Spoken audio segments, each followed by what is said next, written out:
Chicken চাপ তো শুধু শুধু খাওয়া যায় না, তার সাথে তো একটা কিছু আইটেম লাগবে। চলুন তো দেখা যাক চটজলদি আমি কি বানিয়ে ফেলি তার সাথে। একটু মিক্স আপ করে নিচ্ছি।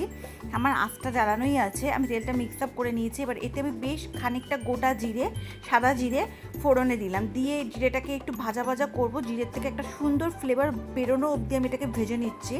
এবার আমি এতে একটা বড় পেঁয়াজকে কুচিয়ে রেখেছিলাম, সেই পেঁয়াজটাকে আমি এর মধ্যে দিয়ে দিচ্ছি। এবার পেঁয়াজটাকে দিয়ে আমি পেঁয়াজটাকে ভালো করে ভাজবো, কিন্তু পেঁয়াজটাকে আমি জাস্ট সফট করব। পেঁয়াজটাকে আমি খুব লালচে ব্রাউনও করব না, খুব বার্নও করব না, খুব মানে খুব বেশি ভাজবো না। পেঁয়াজটা জাস্ট একটু সফট হবে, তার জন্য আমি এর মধ্যে একটু নুন অ্যাড করে দিচ্ছি, তো পেঁয়াজটা আমার তাড়াতাড়ি সফট হয়ে যাবে। পেঁয়াজটা সফট হয়ে হালকা একটা মানে ব্রাউন কালার ভাবটা আসবে, সেটা দেখলেই আপনারা বুঝে যাবেন।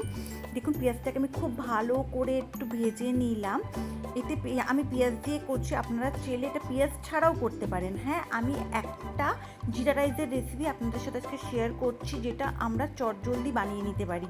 দেখুন এখানে বাসমতি রাইস আছে, যেটাকে আমি বয়েল করে রেখেছিলাম, ব্যাস আর কিছুই না। এবার আমি এই রাইসটাকে এটার মধ্যে ঢেলে দেবো পুরোটাই।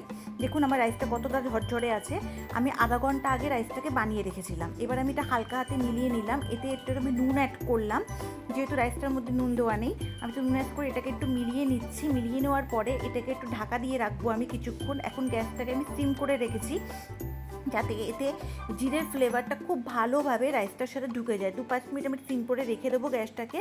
ব্যাস তুলে আমি আপনাদেরকে দেখাচ্ছি। দেখুন আমার কতটা ঝরঝরে রাইস তৈরি হয়ে গেছে। হ্যাঁ, কতটা ঝরঝরে একটা জিরা রাইসের রেসিপি, যেটা আমি কুইক করে দেখালাম আপনাদেরকে। এটা আপনারা যে কোনো সাইড ডিশের সাথেই এটাকে প্রেজেন্ট করতে পারেন। Thank you. ভালো লাগলো আপনাদের চিকেন চাপের সাথে এই চটজলদি জিরা রাইসটা?